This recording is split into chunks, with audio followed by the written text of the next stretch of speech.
Good morning, everybody. This is Kevin Quast with you this morning. Today is Wednesday, January 27th. Jim Fitzsimmons is with me this morning. Good morning, Jim. Morning, Kevin. How are you doing today? Hey, doing good. Appreciate it.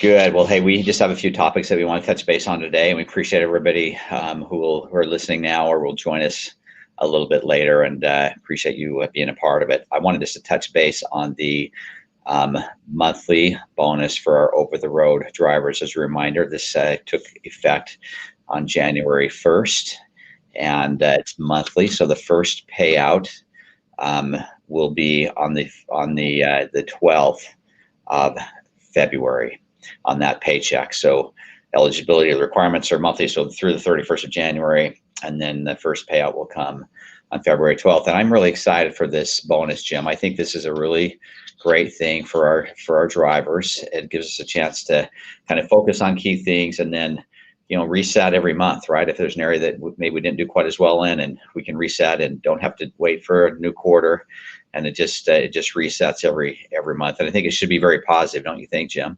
Oh, yeah, and the great thing with the change in the new bonus versus the old bonus is kind of like you said, it's it allows our drivers to get that pay per mile quicker than the old bonus, and not to mention you get paid monthly versus letting it build up quarterly. Right. But then with that reset every month, just that much more opportunity. If you had something that went wrong in a prior month, you're not getting kind of penalized for the next 2 months for a quarter. It falls off and you're off to a fresh start. So huge benefit compared to the old program. Yeah, right. Plus, our diamond drivers still get 8 cents a mile, and everybody else are eligible up to 6 cents. In other words, until you hit that diamond level. Whereas under the old program, it was 5 cents max before you hit diamond. And so, another very positive thing. And I hope that all of our over-the-road drivers really take advantage of this. And hey, the first month might be a little bit of a learning curve, right, for everybody as we work through it. But I'm excited about it. So anyway, if you have any questions on that, really would encourage you to reach out to your driver leader or your terminal leader and talk through that bonus. And hey, you should all have access to a tracker to be able to watch your progress each month and really just stay focused on those key things. And this is a win-win, for all of us. So excited about that program.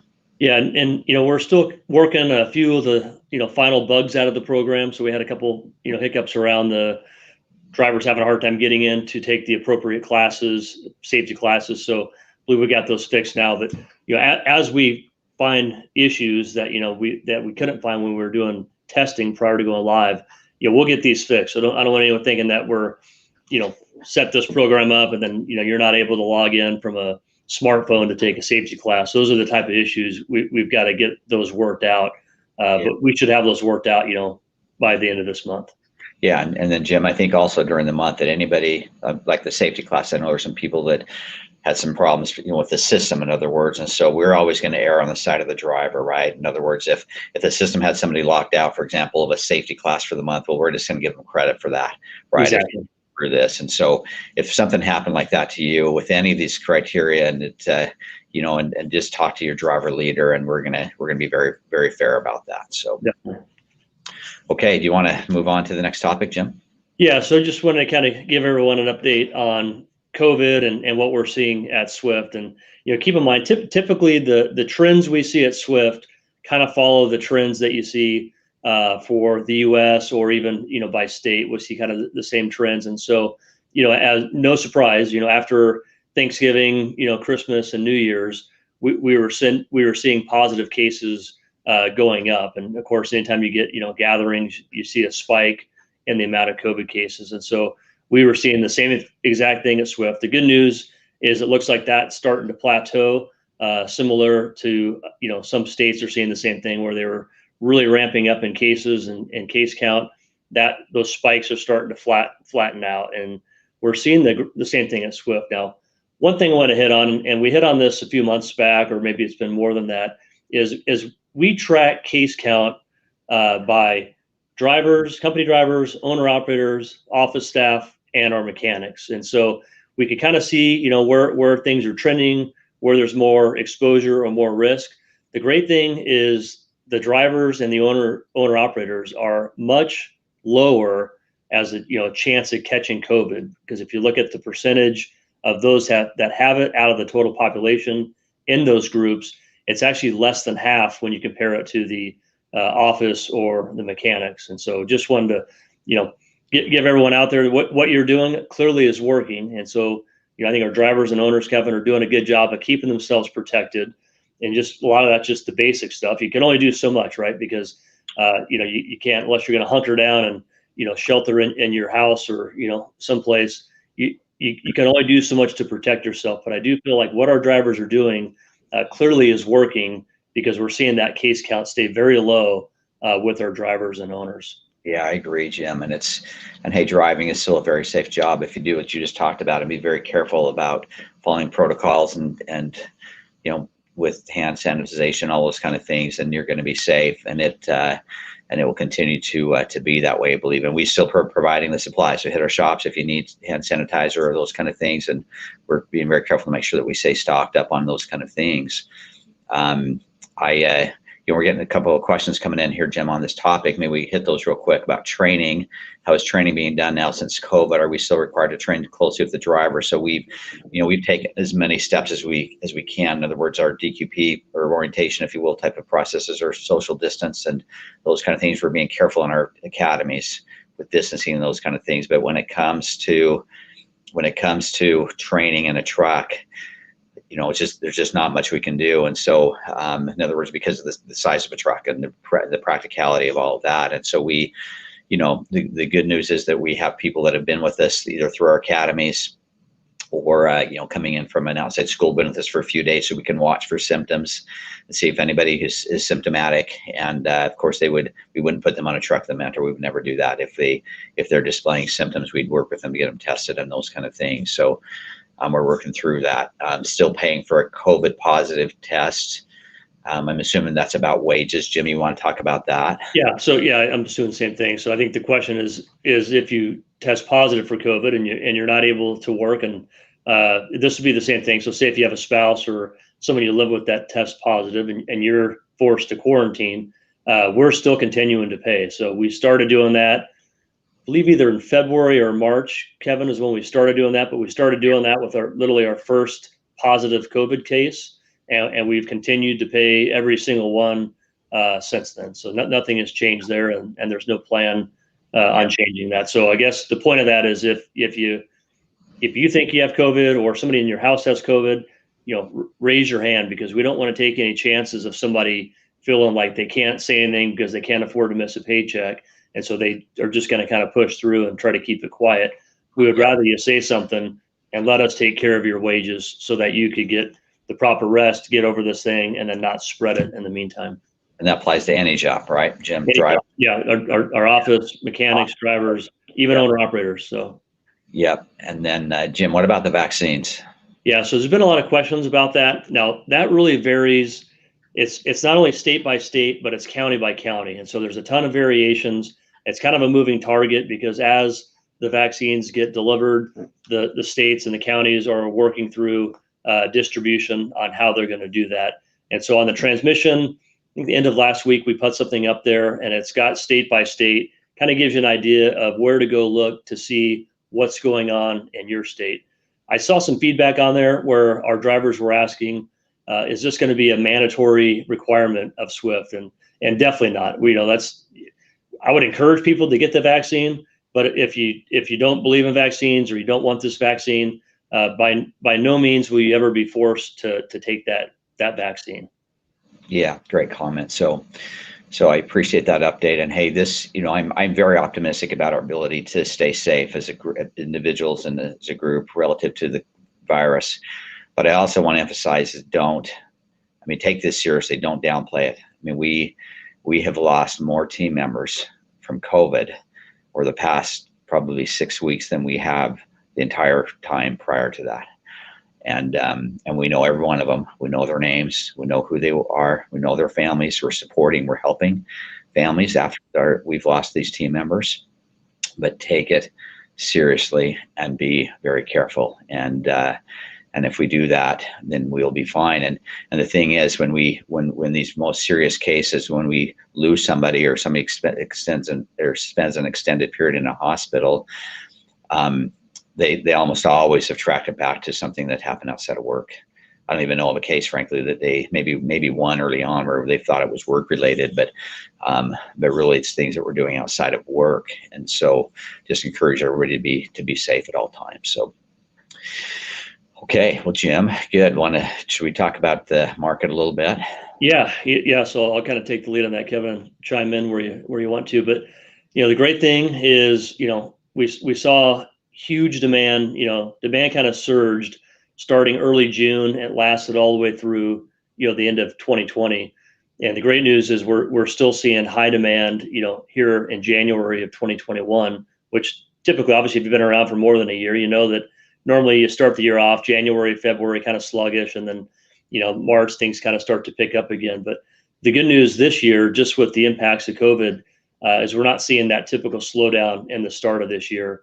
And our forecasting and basically the feedback we've got from our large customers is that this demand is going to stay all the way through the year. And so, take advantage of that. One great thing is, when you work for Swift, is you get the benefit of the large shippers that Swift has, and then the diversity of freight that we have. And so, definitely tell you to, take advantage of the freight, because it's going to be here for the whole year.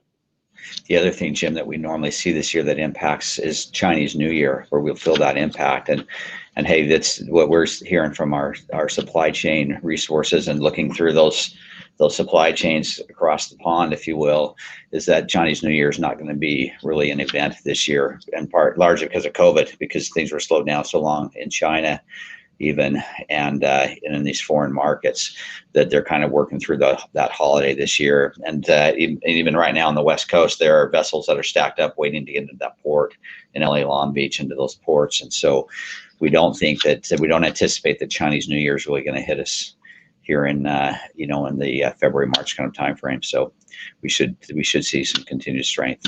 Yep, another benefit. So one other thing I want to hit on, Kevin, was just winter weather. Obviously, this last week, the weekend, and then even yesterday, we've seen some really severe weather in the north central region, kind of coming down to the Midwest, and then even like Arizona had some severe weather. I think we got about 3 feet of snow in northern Arizona. Shut down some roads, had a lot of issues even on I-40. And so just want to remind everyone, appropriate speed for condition could be 0 miles per hour. And I know we've said this in the past, but just like to remind everyone, when it comes to whether your truck rolls or doesn't roll, that's up to you. And so you just got to let us know if the conditions aren't those that you feel are safe for you to keep pushing through, or to even to get the truck rolling, or if you feel you need to get off the road and wait the weather out. You have 100% authority to make that decision every time. You're never going to hear, hey, I know the weather stinks, but you got to push through. This is a hot load.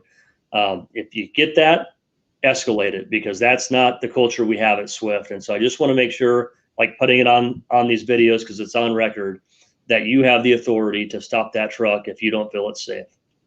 Yeah, we want you to communicate, though, right, Jim? If you do, Definitely, yeah. You need to make a call to our customer and let them know, and and work through those kind of things. But absolutely, you have the authority to do that. I would also remind you to be prepared for this winter weather. I mean, you may find yourself, and hey, our seasoned drivers know this, but maybe some of our newer folks may not. But you may find yourself stuck in a snowstorm, sitting in a rest area or truck stop for a day or two, even, right, in a worst case scenario. So make sure you always have food and water and blankets and all of those kind of things, with you in this cold and in winter weather. So Definitely. Well, okay. Appreciate you touching base on those things, Jim. I want to just wrap up with kind of a cool thing that we just recently announced. One of the worst things that happens in our society today, in our country and throughout the world, is human trafficking. There are more people today in the world that are part of this slavery, if you will, than there ever have been, as far as the experts know. And so we feel an obligation here at Swift, being part of the largest trucking company in the country, to play an active role in fighting against it, as trucking, is a potential hotbed for this because of just trucks moving throughout the country and be able to, to be unfortunately participating in human trafficking. So we have joined forces with a couple of groups that we work with. We've been working with Truckers Against Trafficking for a very, very long time. And as all of our new drivers come in, they hear about it, they learn about it, they get educated about it. We have now wrapped a truck that we have just released that shows that's for Truckers Against Trafficking. There's the picture on the screen. It's a great looking truck. We had a little social distance ceremony here 2 or 3 weeks ago. Our driver who is driving that truck has that privilege and opportunity is a wonderful gentleman named Jeb Souza, based out of Salt Lake City, and been with us for many years. And I got an opportunity to meet Jeb that day when we did the ceremony, and his wonderful wife and daughter. And so excited about Jeb's passion for this topic. And hey, we feel just as passionate. And so encourage all of you to get educated. If you see the truck, you can get more materials about it, or in our terminals you can. And hey, the goal here is, if you see something, say something. Truckers Against Trafficking says that all the time. If you see something, say something. So on that truck, there's actually a QR code you can scan with the camera on your phone to take information for Truckers Against Trafficking, and there's a phone number, and there's communication. So we're pleased with the opportunity to continue to support Truckers Against Trafficking and to fight against this problem. So, Jim, how you this? And I know I was gonna say, I'd driving into work this morning, I heard a stat on the news driving in, just Arizona stat, but I'm guessing it's probably the same trend across the whole U.S. But the stat was that the cases of sex trafficking involving children in Arizona are up substantially, and they said it's due to the pandemic, and everyone's at home.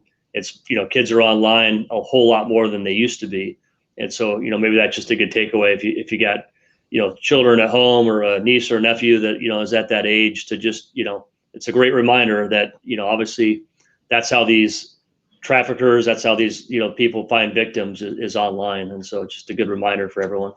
Great reminder. Thanks for that, Jim. So yeah, just for all of you that are parents out there, or grandkids, just encourage caution and be careful. I know, Jim, I don't know what's like in your household, but I know with us, when my wife and I were raising our kids, we didn't have computers and have televisions in bedrooms. That was just a rule that we didn't do. And we felt that was important, and we had, controls in place for cell phones. And hey, your approach might be different, but hey, again, be very mindful of the risks. And, the fact is that children generally almost always are innocently drawn into these kind of things by predators that are online, and or ads that will pop up because of algorithms that are built in, and that start leading to some of these kind of things. And so it's very, very real, including on cell phones. So just be very careful. But we're very excited to partner with Truckers Against Trafficking and to fight against this.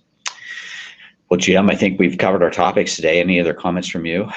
No, just appreciate the hard work. All the men and women are doing out there driving the trucks, and then those supporting the drivers in our shops and office to keep them out there and keep them rolling. Thank you.